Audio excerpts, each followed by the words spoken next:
రోజు రోజుకి అంటే చంపడము అనేది ఎంత సులువైపోతుంది.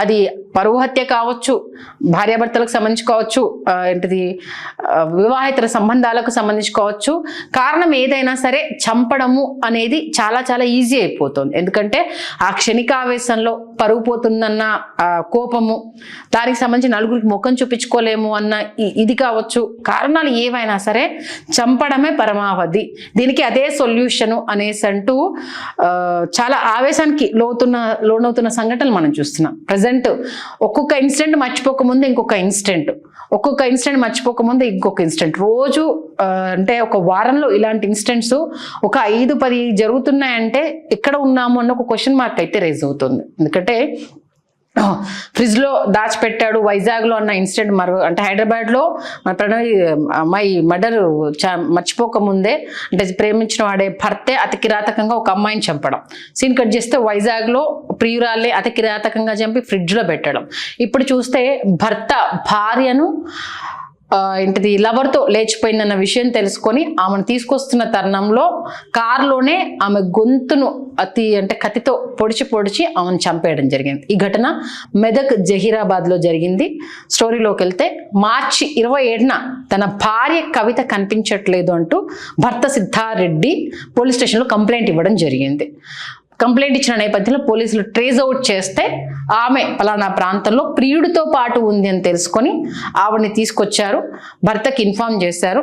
భర్త వెళ్ళి ఆవిడ భార్యను తీసుకొని కార్లో తీసుకొని వస్తుండగా ఇంకా ఇంటికి రీచ్ అవుతాము అన్న టైంలో ఆల్రెడీ ప్రీ ప్లాన్డ్గా ఆయన కత్తిని ఆయన దగ్గర పెట్టుకున్నాడు.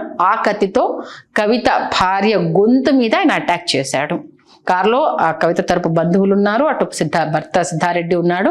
వాళ్ళందరూ చూస్తుండగానే మరి ఆమె నేను రాను అనిందా, ఎలాంటి సంఘర్షణ జరిగింది ఏంటి అన్నది ఇంకా బయటికైతే రాలేదు. ఈ నేపథ్యంలో ఆమెను పొడిచాడు.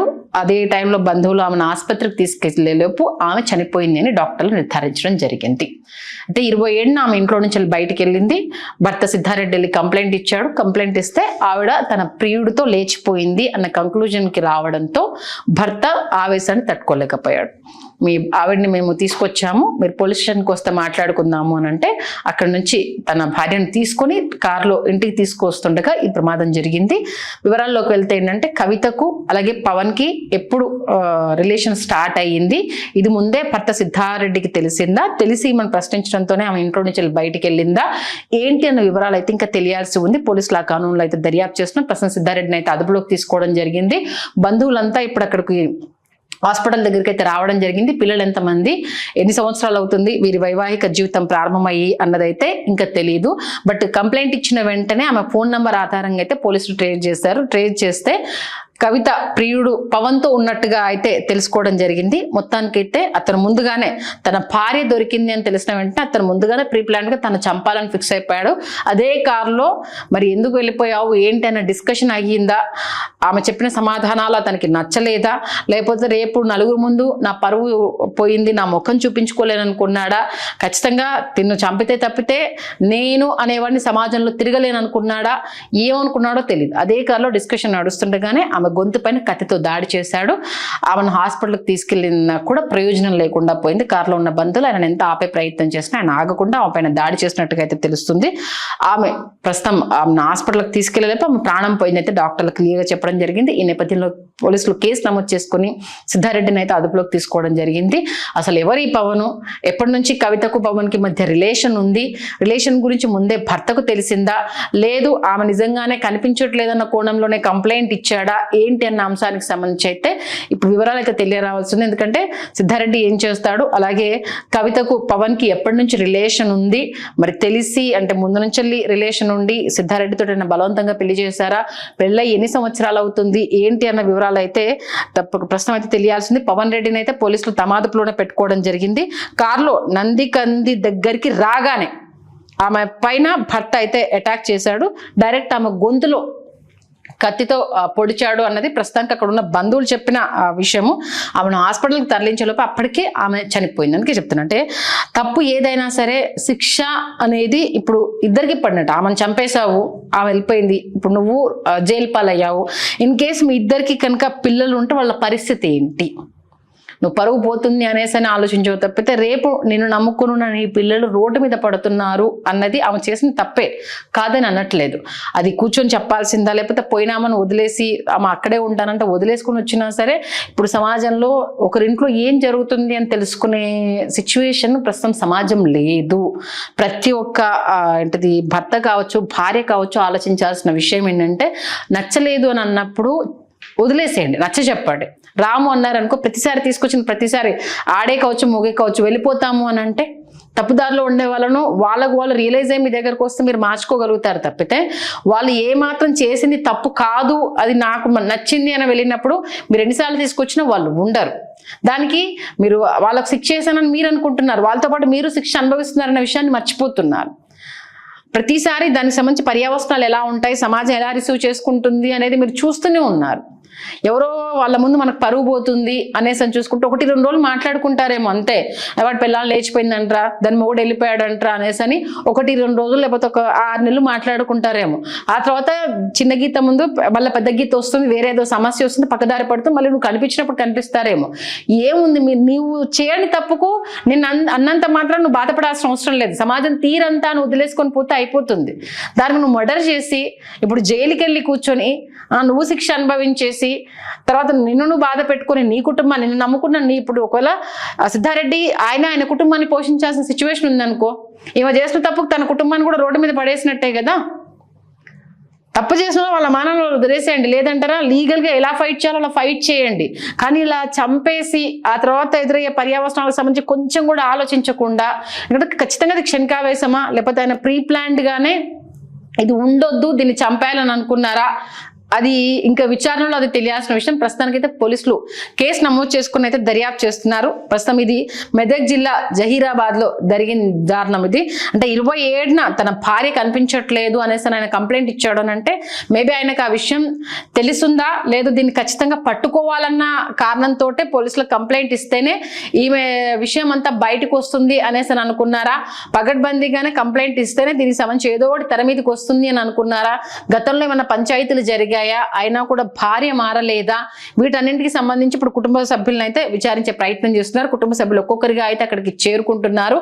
పోలీసులు అయితే కేసు నమోదు చేసినట్టుగా తెలుస్తుంది. ఇంకా పూర్తి వివరాలు అయితే తెలియాల్సి ఉంది. మార్చి 30న అయితే ఇంట్లో నుంచి ఆమె వెళ్ళిపోయింది. మార్చి 30న వెళ్ళిపోతే ఇవాళ పోలీసులు మీ భార్య పలానా దగ్గర ఉంది, పవన్ రెడ్డి అనే వ్యక్తితోటి ఉంది, మేము తీసుకొచ్చాం, మీ పోలీస్ స్టేషన్కి రండి మాట్లాడుకుందామని చెప్పిన తర్వాత ఒక సర్ది చెప్పి భర్తతో అయితే వాళ్ళు పంపించడం జరిగింది. మరి భర్తతో పంపించే క్రమంలో అక్కడ ఏమైనా ఘర్షణ జరిగిందా, రాను అని చెప్పిందా ఏంటి అన్న అంశానికి సంబంధించి అయితే ఇంకా డీటెయిల్స్ అయితే తెలియరావాల్సి ఉంది. ప్రస్తుతానికైతే హాస్పిటల్ దగ్గరికి అయితే బంధువులంతా వెళ్తున్నారు.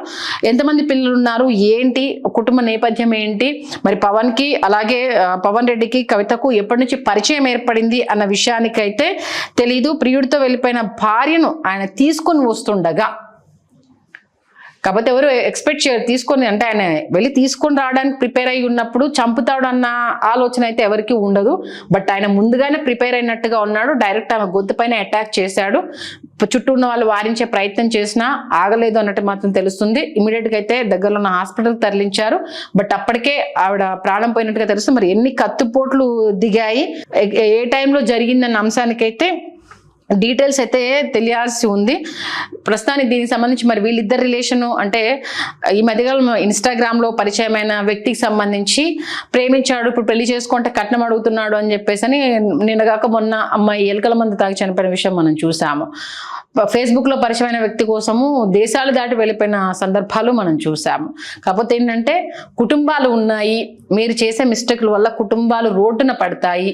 పోయే వాళ్ళ గురించి ఉన్న కుటుంబాన్ని రోడ్డు మీద పడేస్తున్నారు. రెండూ జరుగుతున్నాయి ఇక్కడ తప్పులు. అబ్బాయిల తరపు నుంచి ఉన్నాయి, అమ్మాయిల తరపు నుంచి ఉన్నాయి, అటు మహిళల తరపు నుంచి ఉన్నాయి, ఇటు మగవాళ్ళ తరపు నుంచి ఉన్నాయి. టీనేజర్స్ నుంచి మొదలుకుంటే 50 years ఏజ్ వరకు ఈ మధ్యకాలంలో ప్రతి చోట ఇలాంటి ఇన్సిడెంట్స్ అనేవి చాలా కామన్గా జరిగిపోతున్నాయి. మొన్న ఈ మధ్యలో 35 ఏళ్ళ అమ్మాయి 35 ఏళ్ళ ఆమె 25 ఏళ్ళ యువకుడిని ప్రేమించేసింది, తీసుకొచ్చేసారు. ఇద్దరు ఉండలేకపోయారు, ఇద్దరికిద్దరు సూసైడ్ చేసుకున్నారు.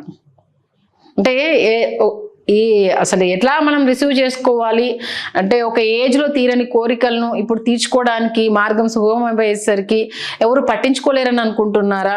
ఆ రిలేషన్స్ ఎక్కడికి దారి తీస్తున్నాయి, ఎటు వెళ్తున్నాయి అనేది తెలియంది. ఇంకో దాంట్లో అయితే మొగుడు తప్పు చేస్తే పెళ్ళాం తప్పు చేస్తే మొగుడు, ఒకరిని చూసి ఒకరు తప్పులు చేసుకుంటూ కుటుంబాన్ని రోడ్డు మీద పడేస్తున్నారు. ఒకరు తప్పు చేస్తే ఇంకొకరు సరిదిద్దే ప్రయత్నం చేయట్లేదు. రోడ్డుకి ఎక్కడము, మీడియాకి ఎక్కడము ఇదే ఇప్పుడు ట్రెండ్ అయిపోతుంది. ఒకప్పుడు లేవా ఇళ్లలో సంసారాలు అంటే అమ్మమ్మలు నానమ్మల్ని తరిచి చూస్తే ప్రతి ఒక్కరి ఇంటర్లో ఇవి ఉన్నాయి తల్లి, ఏం చేస్తాం సర్దుకుపోవాలి అనే తత్వం అప్పుడు ఉండేది. ఇప్పుడు ఎందుకు సర్దుకుపోవాలి? అతనితో ఈక్వల్గా నేను జాబ్ చేస్తున్నా, అతనితో ఈక్వల్గా నాకు సంపాదన వస్తుంది, నాకు ఫ్రీడమ్ వచ్చింది, ఎందుకు అతను తప్పు చేస్తే నేను ఎందుకు సరిపెట్టుకోవాలి అనేసి అని. నేను తప్పు చేస్తే మొగాడు సరిపెట్టుకుంటాడా, రిసీవ్ చేసుకోగలుగుతాడా, మేము రిసీవ్ చేసుకున్నట్టు వాడు రిసీవ్ చేసుకోగలుగుతాడా అన్న క్వశ్చన్ ఎక్కువైపోవడము. అంటే ఒక మైండ్ సెట్ ఎప్పుడు ఎలా టర్న్ అవుతుంది, ఎప్పుడు ఏ ఆలోచనని తెర మీద తీసుకొస్తుంది, ఆ క్షణికావేశమా, లేదు ఇలాంటి వాళ్ళు ఉండొద్దు, రేపటి రోజు నేను నలుగురితో మాట పడొద్దు అంటే ఇప్పుడు చంపేశాడని అంటే చాలా మందిని మగాడు రావాడు భరించలేడు సమాజంలో మాటలు, కాబట్టి ఒకసారి డెసిషన్ తీసేసుకున్నాడు, వాడి జీవితం ఏమైపోయినా పర్వాలేదు, సమాజంలో వీడి చేతగానుడు కాబట్టి ఆవిడ అలా వెళ్ళింది అన్న మాట అనిపించుకోవద్దన్న ఒకే ఒక కారణంకి ఆ ఎమోషన్కి లోనయ్యే తను చంపేశాడు. ఎందుకంటే రెడ్డి సామాజిక వర్గము ఈ సంబంధించి ఇవి ఎలా ఉంటాయి వాళ్ళకు అనేది మనకు తెలుసు. అంటే ఆల్మోస్ట్ పరువు హత్యలు అనేది ప్రతి ఒక్క సామాజిక వర్గంలో జరుగుతున్నాయండి, వాళ్ళు వీళ్ళని కాదు, అన్ని కులాల్లో ఇప్పుడు ఈ పరువు హత్యలు అనేది కామన్గా అయిపోయింది. ఒకే క్యాస్ట్లో ఉన్న వాళ్ళు సబ్ క్యాస్ట్కి సంబంధించి పెళ్లి చేసుకున్నా కూడా ఓరైన పరిస్థితులు వచ్చేసాయి. వాళ్ళది ఒకటే కేటగిరీ, బీసీ తీసుకుందాం, బీసీలో ABCD ఉంటాయి కదా, ఒకటే కేటగిరీ అయినా సరే మా ఏ కేటగిరీ కాదు, మా B కేటగిరీ కాదు, కాబట్టి మాకు అవసరం మా పరువు పోయింది, కాబట్టి రేపు మేము జైలుకి పోయినా పర్వాలేదు, మా కులంలో మేము తక్కువ కావద్దు, మా కుటుంబం గురించి ఎవడు అస్సలు వాడు మామూలు డెసిషన్ తీసుకోలేరా, చంపితే చంపిండి బిడ్డను పరువు కోసం నిలబడ్డాడు, ఇలాంటి మైండ్ సెట్లోనే ఇంకా ఉంటున్నారు.